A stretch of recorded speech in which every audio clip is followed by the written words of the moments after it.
Hello everybody. So it's been a while since I've done a knife review, and thought I'd do it on something a little unique because I actually had a friend who wanted to know my opinion about it. So I just thought, I'll just share with everyone as well. So what we have today is, as you can see probably from the video title, that we have a Protech Strider SnG. That's with the compound grind or the nightmare grind. So here it is.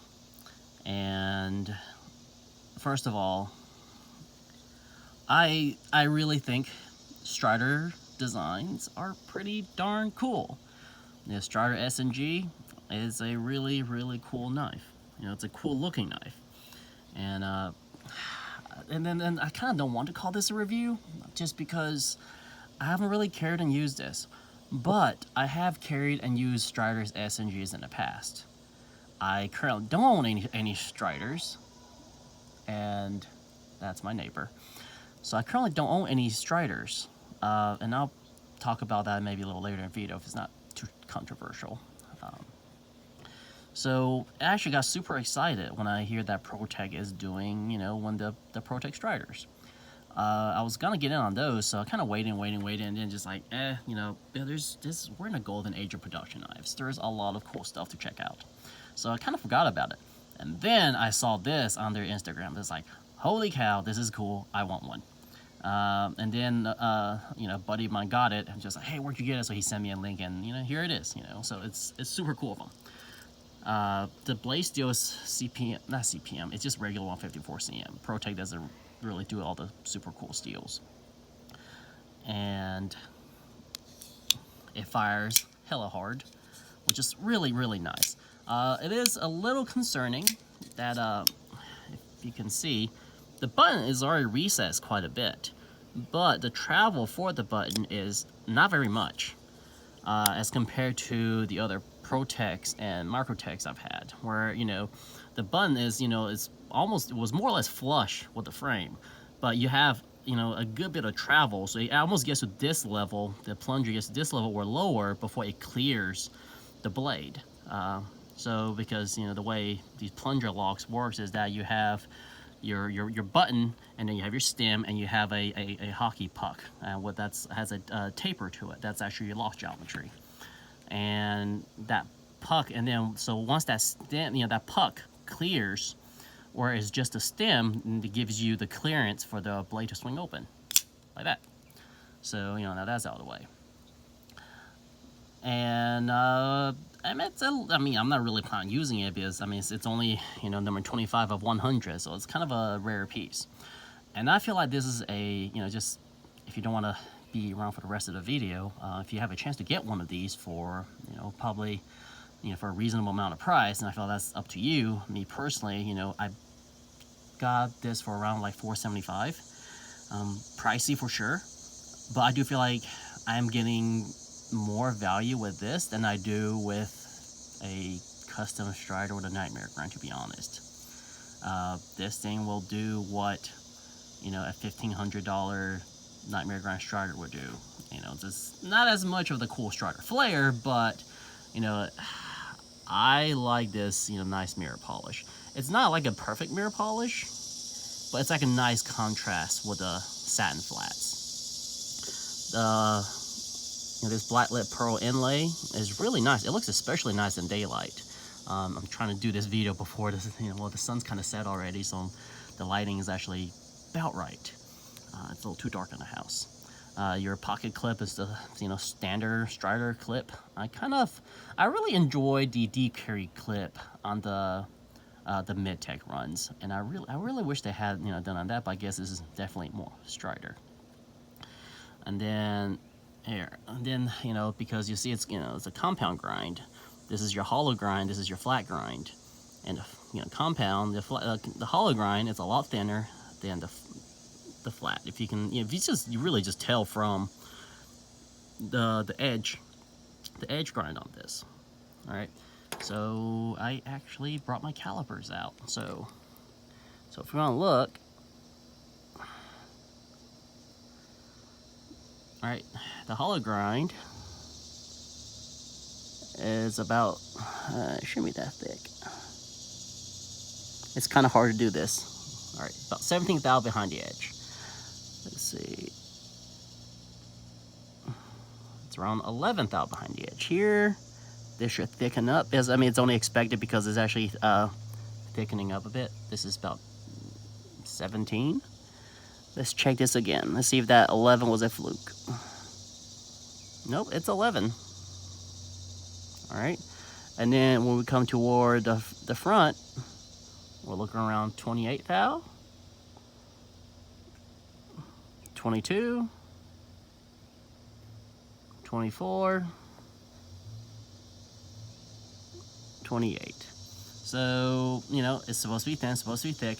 It is kind of interesting how they have like a very thin spot. That's interesting. So one of my, fundamental problems with striders actually is that too many finger choils, or too many choils rather. You have your sharpening choil, which in the case for the frame lock, it made sense because this was where the blade stop was engaged in. But in this case, I don't know because your blade stop is right there. So, which it really doesn't make sense why they kept it, besides to keep the strider aesthetic. But me personally, I would much rather they actually extend that cutting edge completely back. Or giving me a smaller sharpening choil, or push this grind further back so I have more cutting edge. Because, it's like a 3.5-inch blade. So let's get my caliper out. So we're looking at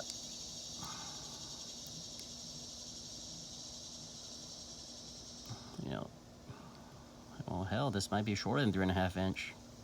All right, 3.3. All right, and then the overall length, this is like an 8.5-inch knife, I believe. I don't remember the specs off the top of my head.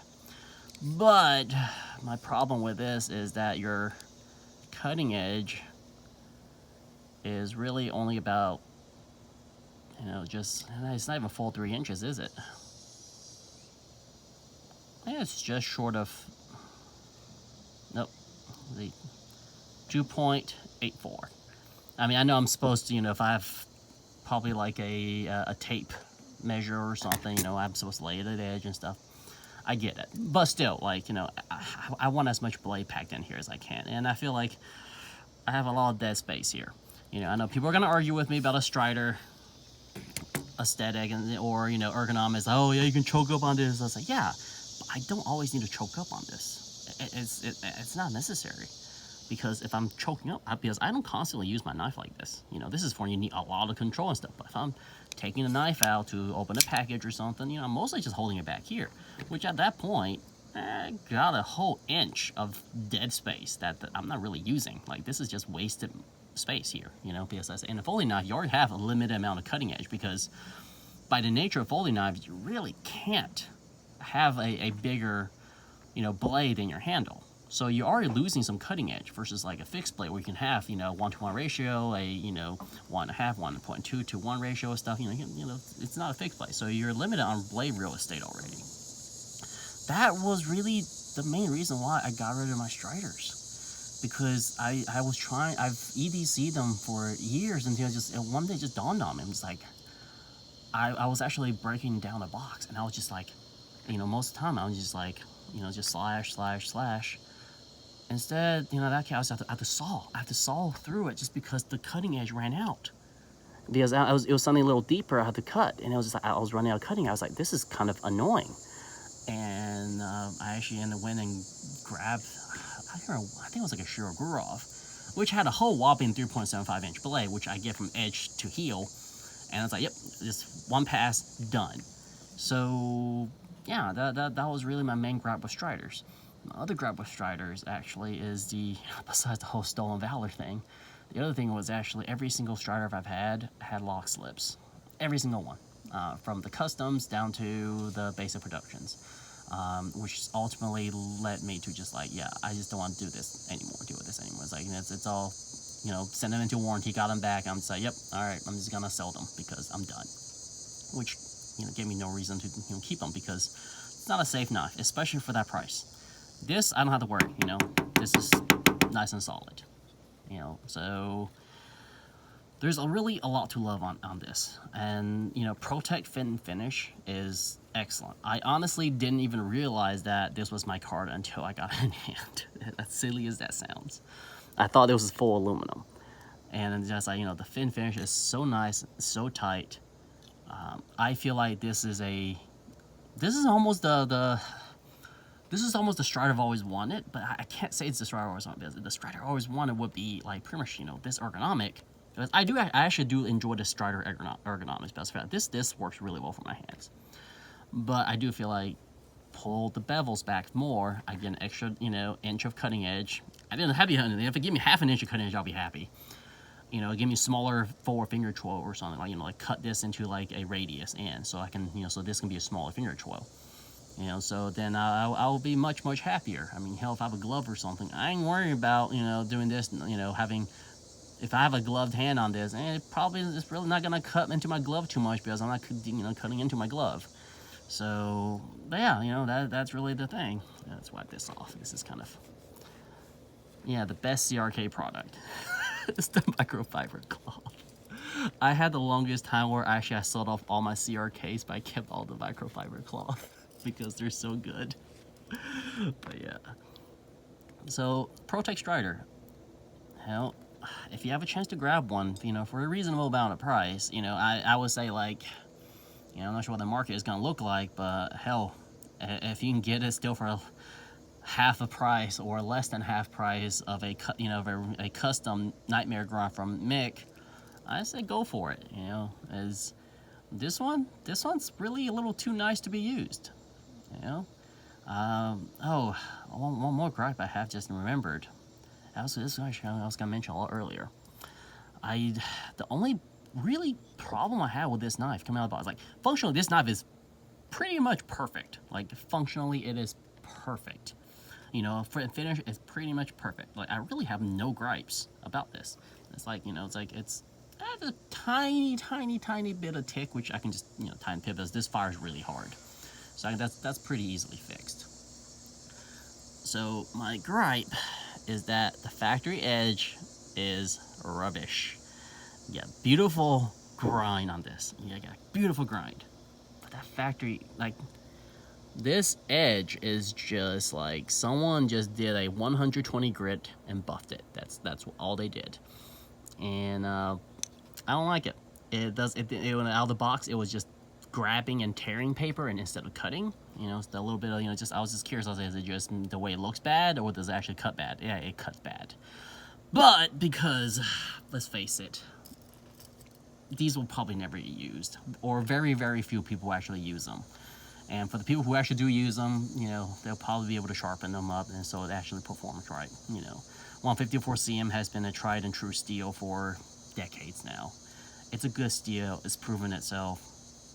Is it a super steel? No. Do we need super steels? Probably not. Will it do the job you need? Absolutely.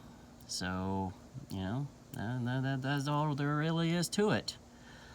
You know, it's a great knife, USA made.